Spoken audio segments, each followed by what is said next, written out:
Welcome to Pop Culture Retro, which was recently voted the 15th best podcast by the residents of the Golden Years Retirement Community in Boca Raton, Florida. Each show, we'll revisit some of your favorite pop culture memories with insider and outsider perspectives. Now, please help me welcome your hosts, Ike Eisenmann and Jonathan Rosen. Hello, and welcome to another edition of Pop Culture Retro. I'm Jonathan Rosen, along with my co-host Ike Eisenmann, and I am a huge fan of today's guest, and it's the star of my and my daughter's probably even a bigger fan than I am, but we're pleased to welcome the star of Oliver, which is one of my favorite musicals. He's also an incredibly nice person, as well as my favorite osteopath. So please help us welcome Mark Lester. Mark, how are you? I'm very well. Thank you very much for that wonderful introduction. Well, let's see. I thank you for joining us. To start with, I was reading your bio and saw that you came from a theater family. So your parents were involved in that too. I mean, is that right? And that's how you got started in that? Yeah. My dad was, he had some small roles on TV, and he did a lot of commercials when I was a kid. And my mum, she did a bit of modeling, but mainly she was a kind of stay-at-home housewife. But that's how I was kind of pushed forward into the business, so to speak. But you started so young. I mean, I read that you were like 6 years old. I mean, what's that like for a kid? Any of your point where you were aware of how different that is? I think I was younger than that. My dad was in a commercial for some washing up liquid, and they needed a baby, and he said, "Oh yeah, my son is 2 years old. How's that?" And they went, "Perfect." So he went home and grabbed me out of the pram and took me to the studio, and he did his washing up with his hands, and then the baby was in the background. So that was my first role, I think. And then I was actually 5 years old when I did my first movie. Oh my gosh. How is that for a kid? I mean, did you think that that's what every kid was like? Or did you realize that was something different? No, I was different. Yeah. I mean, I had a very small talking part in a French film, actually, which was shot in London. And that was my first credited role. Speaking of French, before I get to Oliver, which of course we have to cover, but I read that you in a French movie. I saw that your credits, and I even watched one of them the other day. I watched about the grass something, and grass on elms, yeah. Right, you did something that was in Japan that was only in Japanese, and you did one that was only in Italian as well. Yeah. The Grass Under the Elms was shot in Italy. Yeah, that was an Italian production. So, I mean, what did they just dubbed all your lines in? You acted in, they dubbed everything? How it worked. No, I think we actually shot in English. And then they either dubbed it into Italian or they put subtitles. But funnily enough, the movie I made in Japan, I was the only one speaking in English, and everyone in Japanese around me, and it was most peculiar. I don't know how the hell that worked, but I couldn't understand a word of what they were saying, and I had to just pick up on cues and say my dialogue, my lines, and then they would come back at me in Japanese. It was most peculiar. An unbelievable way of filming.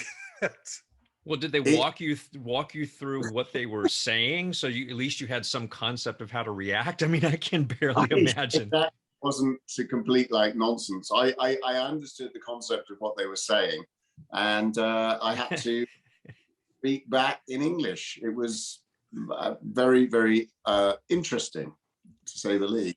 I would have to agree with that. Well, you landed Oliver at 8 years old, and again, I watched it again this week, and I think I mentioned to you before. I mean, it's just by far my favorite musical. It's so great. Every performance was great. You and Jack Wilde were incredible in that. I can't even imagine being that young and being such a great performance. But this was like a major production. I mean, had you seen the musical yet? before you started it? And were you aware of the enormity of the film, or that didn't faze you? No, well, I wasn't aware of the enormity of the production until I actually got down onto the set at Shepperton Studios. I hadn't seen the stage production at all. I didn't know anything about it. I knew the story because I'd seen the Alec Guinness movie, which was quite dark. It wasn't the musical, which is about 10 years before we started shooting. So I didn't really realize until I got down to Shepperton Studios and I saw all the sets that were being built or had been built. And basically we took over the whole entire studio. It was huge. It was incredibly, I had no concept of the enormity of it until I started, when we started rehearsals. We did 3 months of rehearsals before we even turned the camera. Yeah, that was going to be a question of mine. How much, I mean, the rehearsal time had to be absolutely brutal and exhausting. I mean, so you said 3 months of rehearsal before shooting? Yeah, we did 3 months rehearsing the dance routines mainly, because they had, in those days, there wasn't CGI. So all the dancers that you see on screen are all people. So we had like 1,000 dancers, and on a white choreograph that, well, she won an Oscar for that. So, I mean, it was incredible how they managed to just coordinate and get that, especially the Consider Yourself routine, where it was just an incredible amount of work that went into that. In fact, I played very little part in that. It was mainly the other dancers that had to be coordinated, and so 3 months of rehearsals was required to cover all the dance and song on all the songs. How long did Consider Yourself and how long did that take to film? The Consider Yourself and Who Will Buy? I mean, both of those were like huge numbers. I think Consider Yourself took the longest. We probably took about 3 weeks to film, 3 to 4 weeks to film that. Just that. That was just incredible. And the same thing with Who Will Buy? Who Will Buy, again, was a very complicated set, but it was more fixed because the boy was up on the roof watching below, whereas Consider Yourself was more fluid and it moved across several settings, whereas Who Will Buy was, although again a very complicated piece, but that actually probably only took maybe 10 days to film. It just seems so extravagant to me. I mean, I think that's my favorite number in the film, but it might be, but it's just. I really like that one too. It's just the way it built up. It was a very beautiful. It was a beautiful piece of cinema. That. No, fantastic. I also read that, you had, I think, 5,000 people audition for the role, 5,000 kids. Is that? I mean, I don't know the exact numbers, but yeah, I think it was something around that. So what's it like when you find out that you get this major part in this huge production? I mean, what's that like for you, your family at that time? I remember when I got the part, my mum came up and I was in the bath, I think, at the time, and she said, I got some news for you. She banged on the door and shouted from outside the door. I said, oh, what's that? She said, oh, you got the part in the movie, in the film, Oliver. I went, oh, that's great. And I just washed my hair. And then got out and I thought, oh, afterwards, that's great because, I'll have a lot of time off school. But unfortunately, it didn't work like that because you have to have schooling while you're working. So I had to do schooling as well, which was a bit of a drag, but. Yeah, I'm very familiar with that myself. And that was going to be one of my questions, how that entire dynamic worked in England. So I'm glad to hear, because the child labor laws were not blanket laws in the United States, and because I work primarily in California, or the productions are based in California, I always did have to have school on the set. So Yeah, we talked about that with Matthew Laborteaux from Little House on the Prairie as well, because people don't realize that, you're not only being demanded of as a consummate performer when you're on set, but you also have to, all your breaks are spent in school. Yeah, well, but I did work for Disney, and I can't remember actually having to do any schooling when I was there. It may be that we were filming in the holiday time, but I filmed over about 2 months to the Disney Ranch, and mainly at the Disney Ranch in outside Anaheim or wherever it was, no, Burbank, I think. But I can't remember I actually had any schooling there. But I had my life's experience, of just working in California and working with Disney, which was, more than made up for the loss of schooling. Well, yeah, certainly. I know we want to talk more about that in a second, but while we're on Oliver, I have to ask the burning question. I'm sure you've never, ever been asked by anyone. What did they actually serve you that posed as the gruel, if you remember? Well, there's a product here called Ready Break. I don't know if you guys have that in the States, which is I've never heard of it. porridge. It's instant porridge, and it's okay. And what they did was they watered it down, and it was, but it was served cold. They just put in some dry ice into the cauldron thing to make it look like it was bubbling up. The disgusting, but it was actually edible. Okay, well, that's good to know, because I've always wondered, and I've never bothered to look it up, what gruel actually was. Clearly there was something, if it was just a whatever stew, I don't know. I think it's oats and just oats. And it basically is exactly what we were given. Got it. And till the day you die, you're probably going to get asked to say the line more. It has been though. But now, were you at all aware of coming in? Were you all aware of your co-stars? I mean, Ron Moody, Shani Wallace, Oliver Reed. Did you understand how large they were at all? No, not at all. I mean, they were very pleasant to me, because I think I was like the youngest on the show, or one of the youngest people. So I wasn't in awe of anybody. Oliver Reed had done a lot of Hammer horror films. So because I was only 8 years old, I'd never seen any of the stuff he'd done. Shani had mainly been on the stage, and I think she had done a lot of work in Las Vegas as a singer beforehand. Ron, I didn't know, because I'd never seen the musical in the West End. And Jack, when I met Jack, he just took me under his wing, and he was older than me, and we just got on. He was very friendly, very approachable.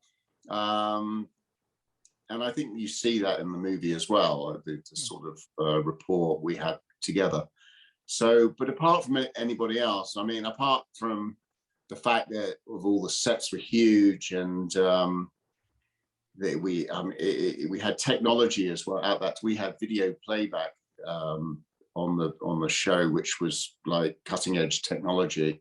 It was things like that impressed me more than the actors. Was all the complicated cameras, and because we filmed in 70mm, I think, which meant they have these special cameras, which were huge. And and with the advent of this video playback, so you could see what you filmed immediately after, because the video was rolling at the same time. I just want to touch upon your friendship with Jack. You remained friendly with Jack throughout the rest of his life as well. I mean, right? Yeah. What was that relationship with him? Well, I knew Jack, and we when I lived in London, and Jack lived quite close to me, maybe within the 3 or 4 miles away. We hung out quite a lot together. I was at his wedding. Used to go to a lot of his parties.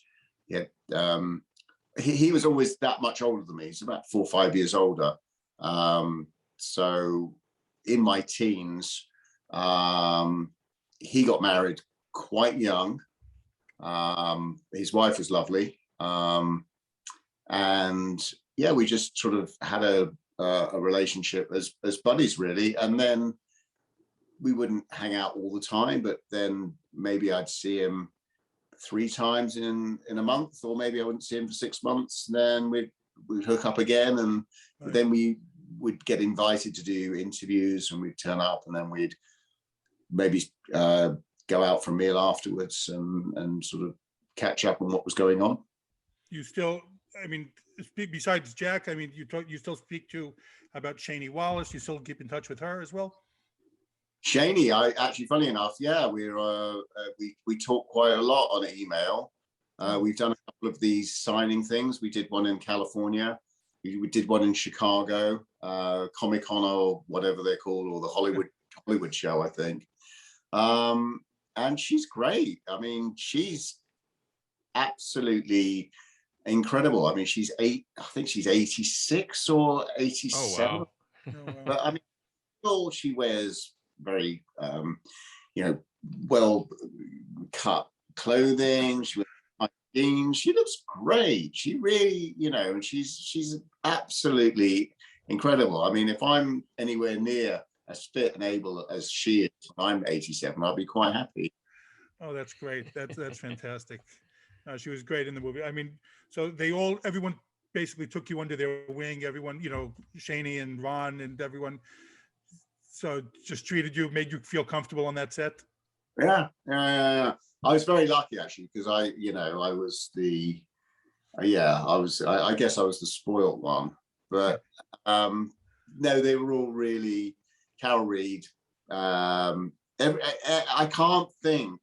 The only one I was a bit slightly worried about was Oliver Reed, but he, as being a method actor, he got into the character of Bill Sykes, and it was pretty scary to everybody there.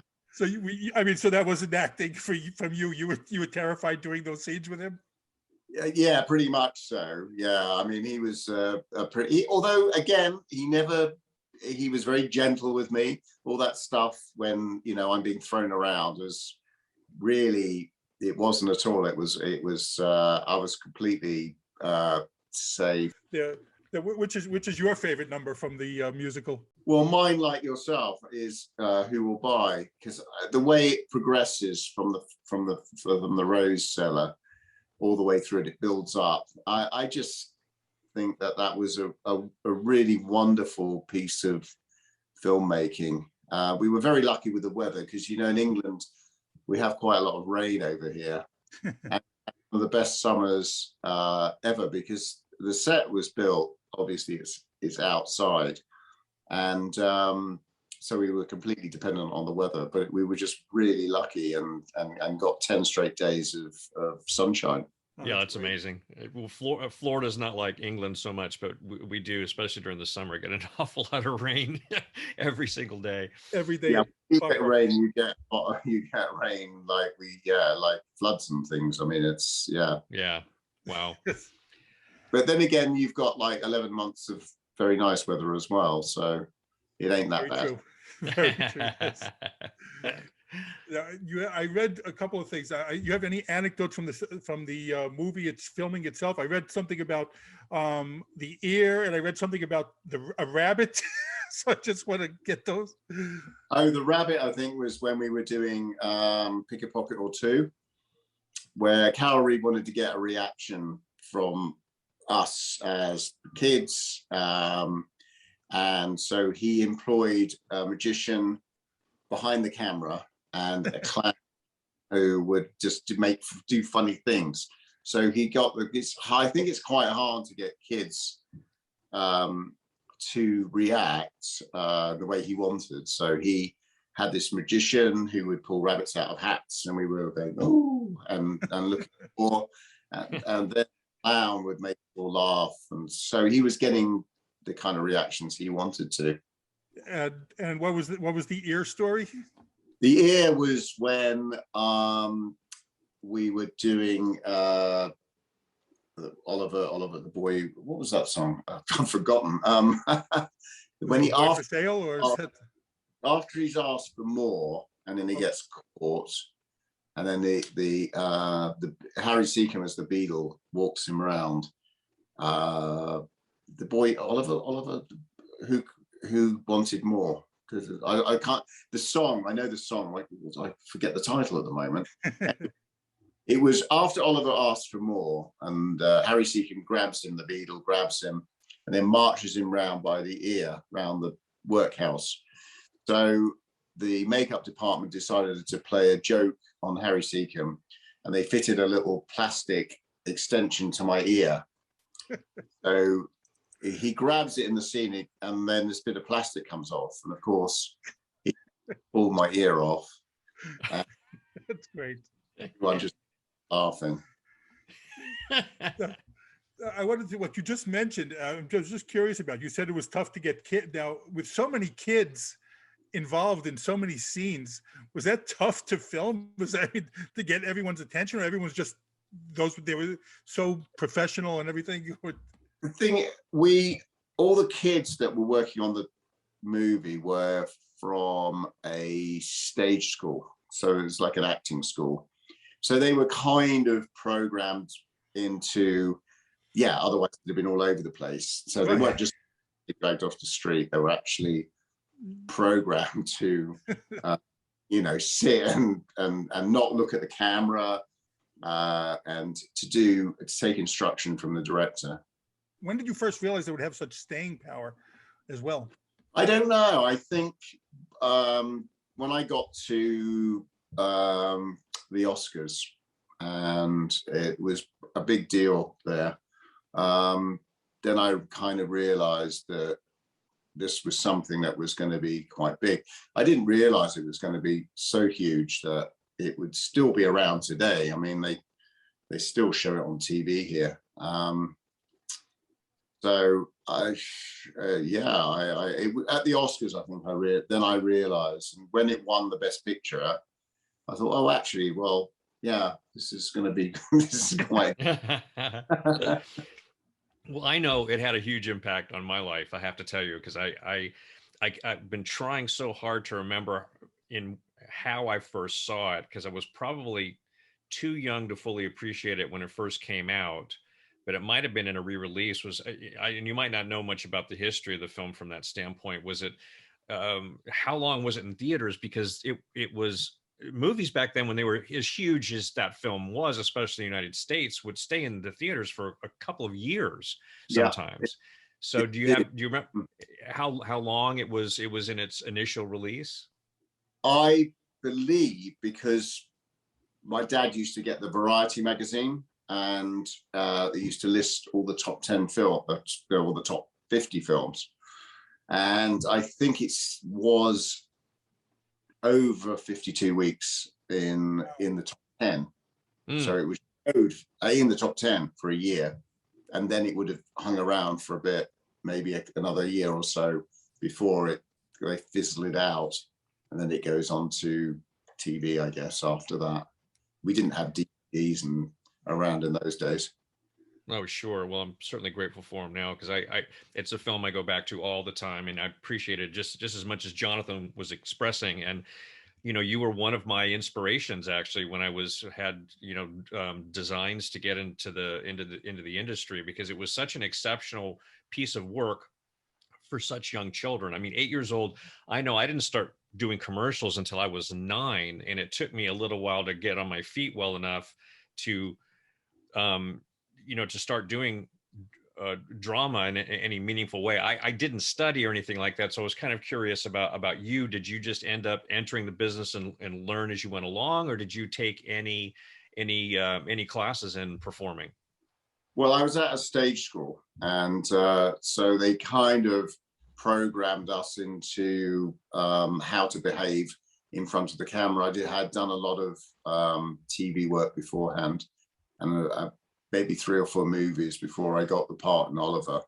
So it wasn't completely strange to me to stand in front of a camera and sort of know how to react or not, or what not to do in front of the camera when it's rolling. So I did have some experience of that prior to doing the film.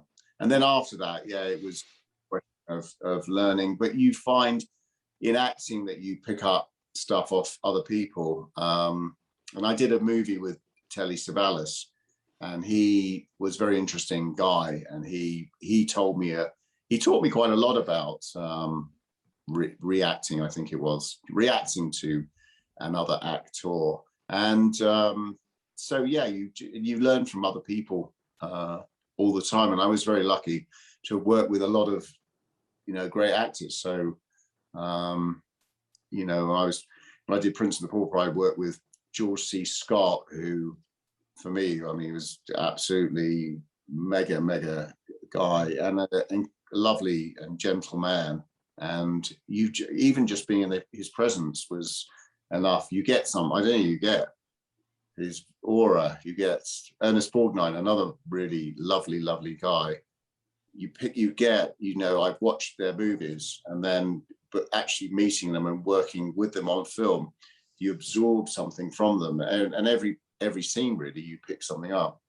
I was going to ask you about that movie too. I'll get back in a second to the other, but I was going to ask you about that movie. By that time, you'd already been in several. I mean, you'd been in many productions by that time, but you still had, this was a huge cast in that one. I mean, are you in awe coming in too? Or are you already a little bit jaded because you're already in the industry? How is that? No, that was great. I mean, on paper, fantastic. Raquel Welch, again, Oliver Reed. We had a fabulous cast on that. And Charlton Heston was the first guy I interacted with. The first scene we filmed actually was with Charlton. And wow, what a guy! Absolutely incredible. He was more like an athlete than an actor. I mean, he's a big dude, and but also a very, very gentle man, and such presence. You were charisma that you walk into a room and you really just, I mean, you it's like a magnet. I don't know how to describe it, but you really pick up on that energy that he put out there. It makes it very easy to work with, actually.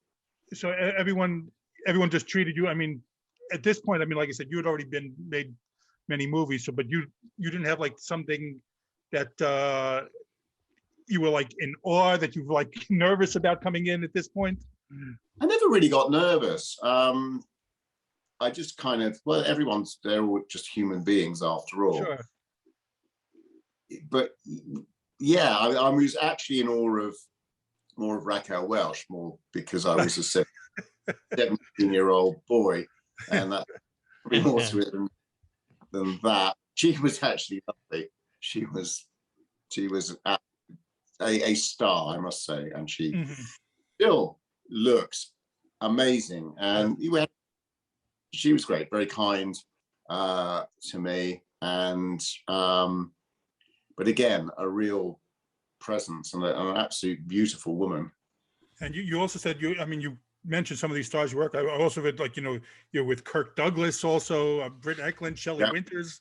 I mean, you have a big who's who of stars in your repertoire. Yeah. I'm very lucky to have, indeed, absolutely, to work with these such wonderful, iconic Hollywood actors. I'm just curious, how much do you go back and watch Oliver ever? The last time I saw Oliver was, I don't know, 10 years ago.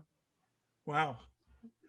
I think the last time I saw it was with one of my kids, and they wanted to see it. And in fact, they're grown up now. But when my youngest daughter was maybe 4 or 5 years old, she was actually convinced that I was brought up in a workhouse. I love that. My step grandchildren just a couple of years ago saw Escape to Witch Mountain, and they were old enough to understand that this was Papa as a kid, but they did want to know why I still couldn't do all the magic tricks that I could do in the movie. So I think it's so adorable the way that children translate these things, because I think that's always funny. That's very hard to imagine when you're young or a certain age, imagine an older person that they were ever a child themselves. First of all, I mean, you know, you see pictures or whatever, but actually to sit and watch you as a child is got to be an incredibly unique experience for them. Yeah, yeah, and it's nice because, you know, other than just seeing sort of snapshots from on holiday or on vacation, you can actually see how Daddy was, you know, in real life. Well, not in real life, but in a movie captured in you know, at that particular moment in time. And you didn't get your money from Oliver till you were 18, I read. Is that? Yeah. Then yeah, that's right, exactly. And that was, what was the first a Ferrari? I just wanted to know if we got that right. I went down to I was a bit kind of crazy in those days, and I went down to the local Ferrari retailer, and they let me drive. It was the one that Magnum PI drove in Magnum. Without the hard top, not they had that was a convertible. And so I drove it, and I drove, and I said, right, okay. And I said, I'll have it. And the guy, oh, okay. So I called my insurance company up, and they nearly fainted. Anyway, I managed on it. It was great. I love that car. I had it for a couple of years. I bought it for about 10 grand, and I think I sold it for about 10 grand. So I didn't actually lose any money on it. I wish I'd kept hold of it. I think it's worth quite a lot more now. Probably. I have a very similar story. This is cracking me up because when by the time I was 19 years old, I finally decided I did want to spend some of my money. So I bought a 911 and a Porsche. I was looking at the Ferrari as well, and I thought, I just really love Porsche. So I did the same thing, went, drove it, paid cash for it, and the guy was dumbfounded. And I think I spent about, I think it was $16,000. It was used. It was not a new one. $16,000 on it. And I kept it for a couple of years until my insurance went so far through the roof that I couldn't afford to keep it anymore. So I ended up selling it for what I paid for it. So boy, we're brothers from another situation. Brothers from another dealer. Yeah, that's big cars though. My Porsches. But that's the perfect time to have a car like that, because I think now, as much as I would enjoy it and I appreciate it, I think, and it's completely unfair that not every young man gets to own an exotic car in their early 20s or their late teens, because it's just the best time ever. Oh, absolutely. And yeah, most guys of that age can't afford it. So, wow, go for it. I got pulled over more times by the California Highway Patrol thinking I was stolen, because they didn't believe I was old enough or could afford to own the car. So and then I would subsequently get a speeding ticket. Like right after, it was like, are you old enough to really, is this really your car? Well, here's your speeding ticket, young man. And that was all.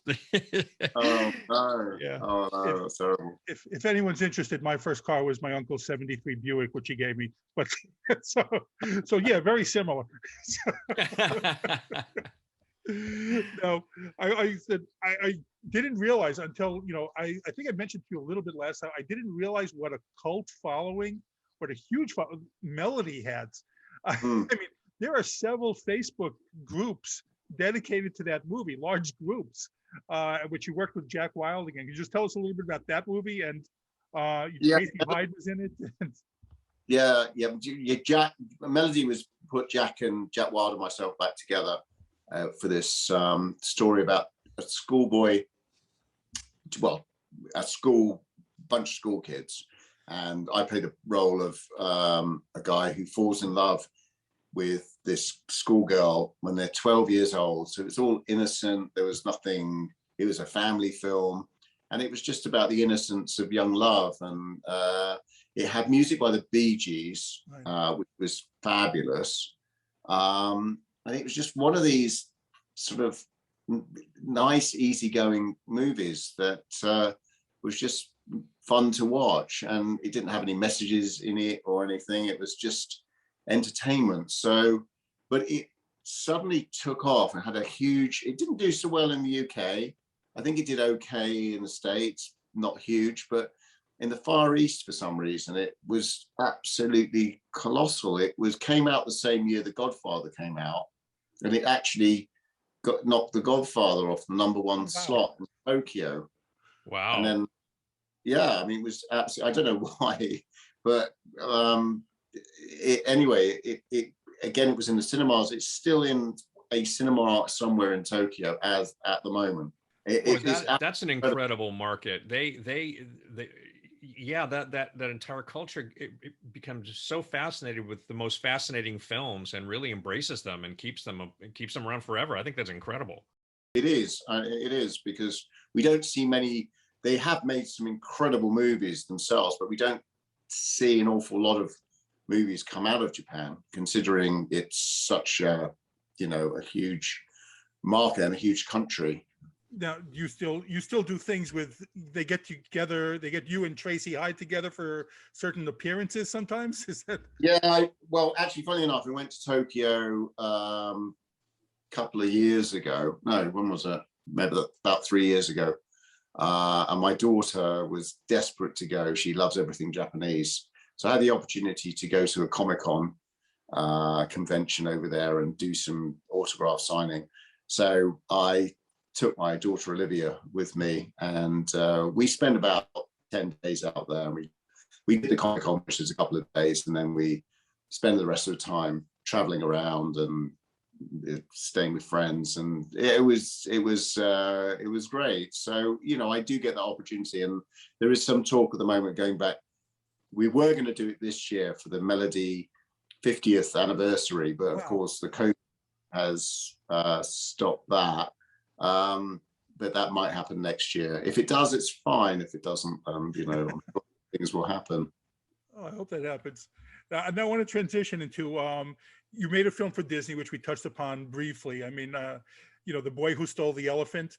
So we just touched upon it briefly, and we have Ike as Mr. Disney. So I just want to go to a little bit about how was that working for Disney, that experience, and I found out today, I didn't even realize Ike was also in a production of Black Beauty.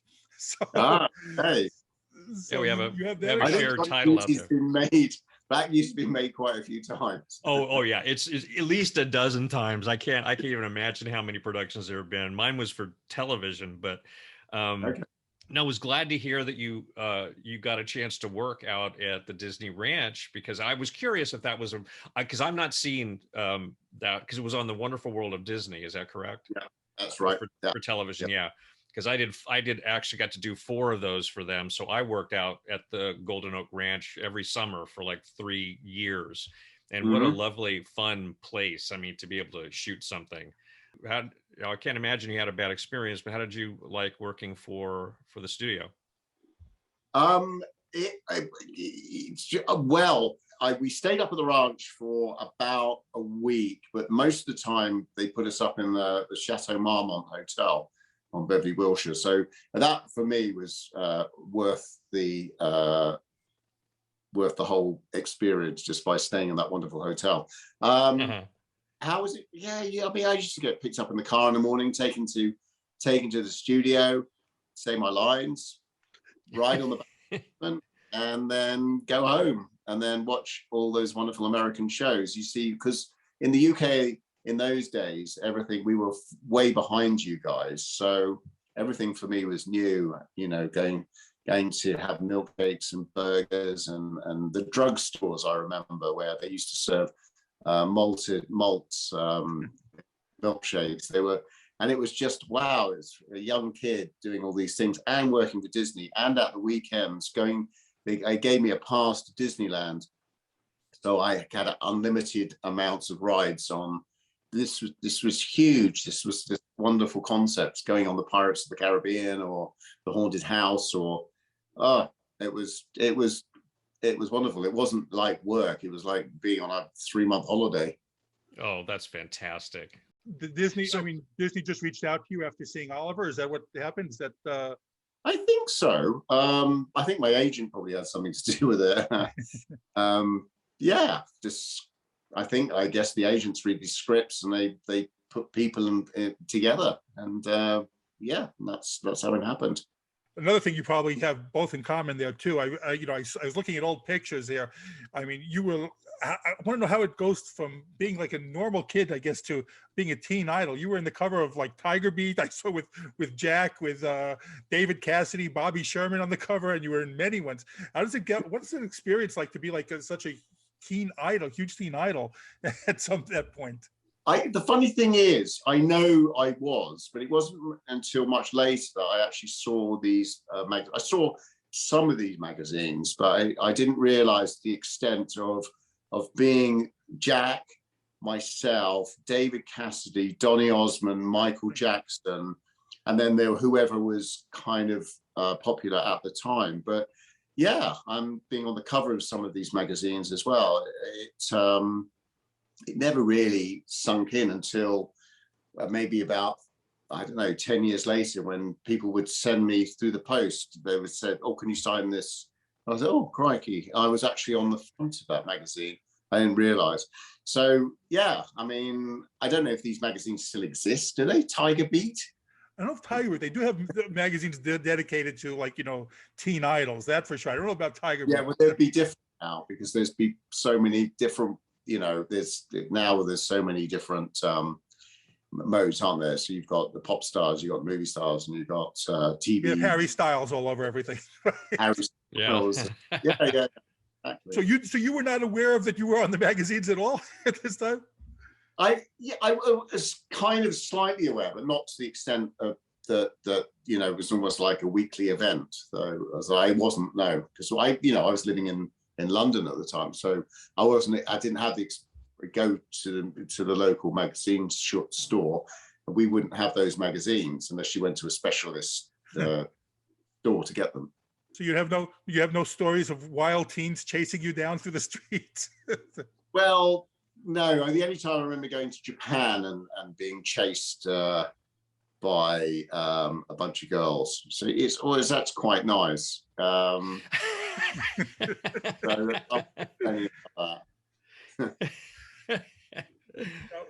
Now, you mentioned Michael Jackson. I know that you guys were close. How did that friendship come about? I mean, he was the godfather to your kids. You were the godfather to his kids. How did that relationship come about? I mean, to start with. Well, Michael's favorite musical was Oliver, and he was doing a tour with his brothers back in the late 70s. So he reached out to me, and he rang me up when I was at home, and I think my mum picked up the phone and said, "Oh, it's Michael Jackson on the phone." I thought, what? Anyway, it was manager actually, and he said, "Oh, Michael likes to meet you."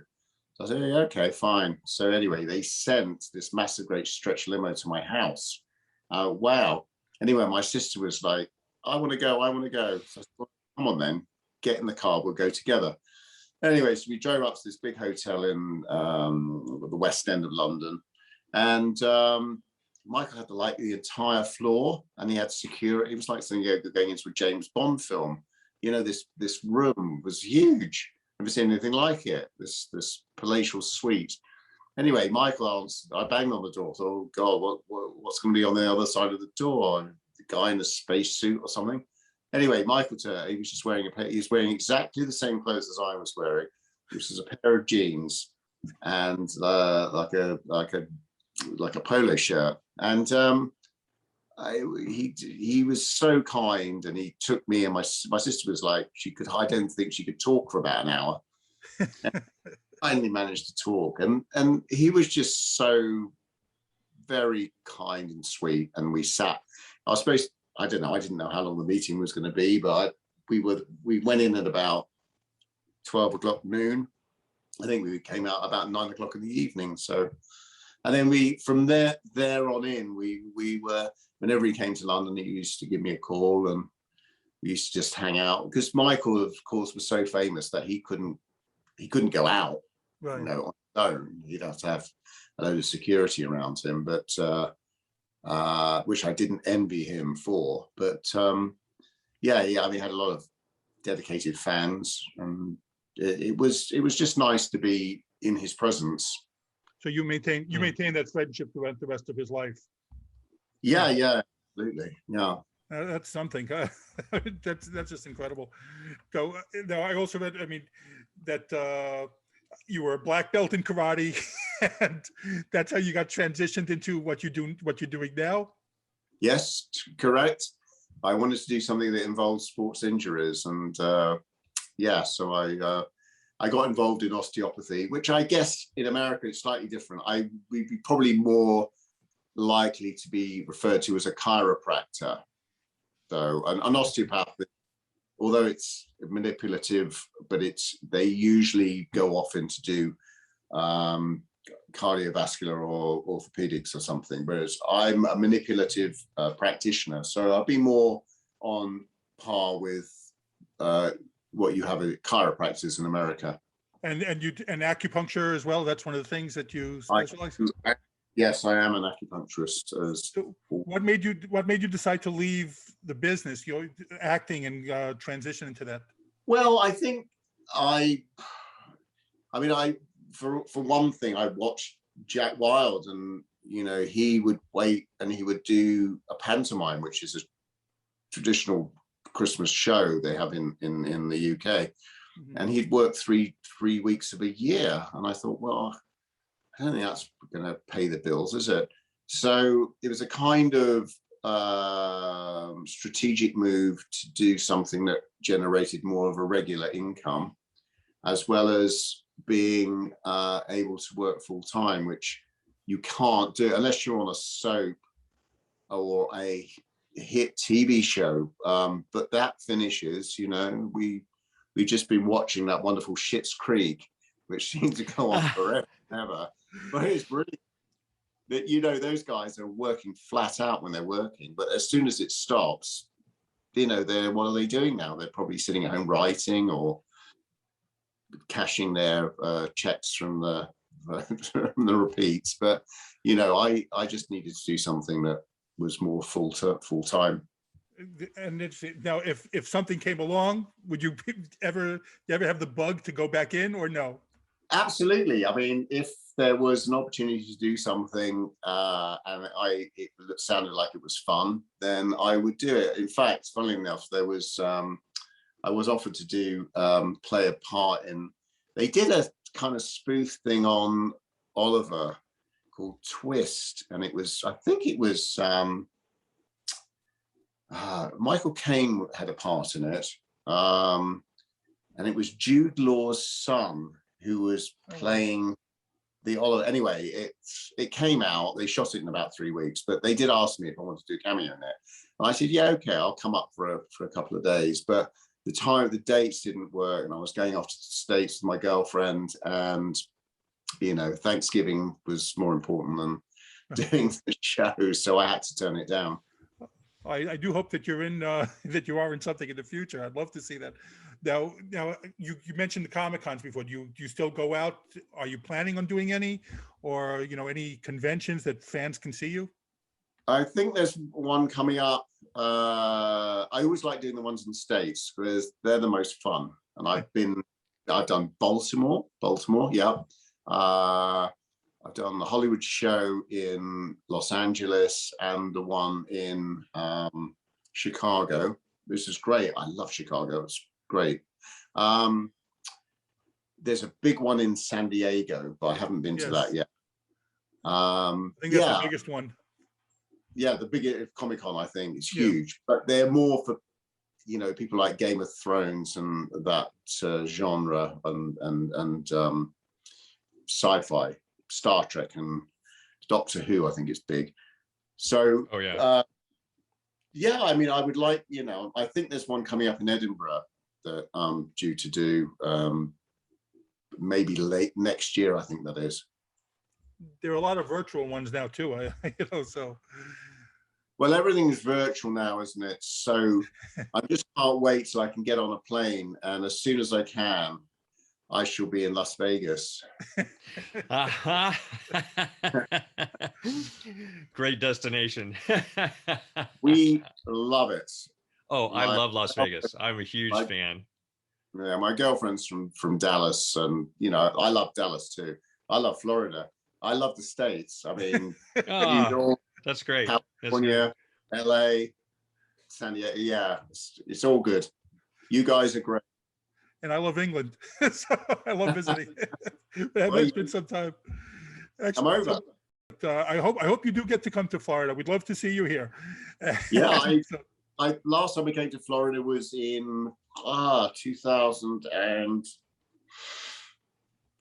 I think it was about 2003. But I actually took my kids to Disney World for the Millennium, and we saw the year 2000 at the Epcot Center. They all fell asleep. I couldn't believe. Oh no! They were all under old, and they all fell asleep. And I was like, "You've got to. This is a piece of history. You've got to be awake." And they were like, "Oh, can we go to bed now?" I was like, "No, you've got to stay up." And anyway, the fireworks show, seeing in the new century in the Epcot Center, which was great. It is. I love Epcot. That's my favorite park out of all of them. It's brilliant. Yeah. Yeah. Okay. So you're at for people to know, you're at the Charlton Clinic in what city? I live in a town called Cheltenham, which is Gloucestershire, not too far from where Prince Charles lives, and Princess Anne. She lives in the same county. They're not my patients. They should be. Yes. Who knows? After they see this, maybe. You've got a Harry, haven't you? So you can keep him. Right. We don't back. I'm ready to send them back. No, we don't want. He can stay. But he needs to put on some sun cream because this is very. I'm at the Charlton Clinic in Cheltenham in Gloucestershire, and I'm on my website is charltonclinic.com, so you can look me up and you can send me if you want. Do fans still reach out to you a lot over there? Yeah. Fantastic. Well, no, Mark, I thank you so much for doing this today. I really appreciate it. And, of course, you're welcome anytime you'd like to come back to talk about anything. We'd love to have you. Okay, well, it's very nice to talk to you. And great to speak. Great to meet you. Well, virtually. Thank you. Yes, and I know. And it's like I said, it's an honor to meet you. I can't. It's kind of funny because I've had so many, of my fans that get to have the experience of meeting someone connected to their childhood in such a strong way, and so it's really great for me to hear your stories and just get a chance to say hi. Are you in Florida? I am Florida. Yes, I am. We're both in Florida. We're just in different parts. Right. I'm in Central Florida. I live right outside Walt Disney World, so I go. Yeah, Epcot's a regular haunt of mine, so I feel very fortunate. Yeah, it's fabulous. Oh well, wonderful. And a wonderful state to live in as well. Sunshine state. Make it your business to visit Florida. You'll get a quick tour of Epcot from Mr. Disney, like I said. Lovely.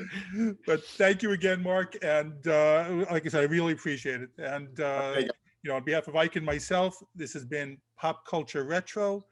Thank you for watching, and please subscribe. Bye-bye. Thank you for listening to Pop Culture Retro, where no one was hurt during the making of this podcast.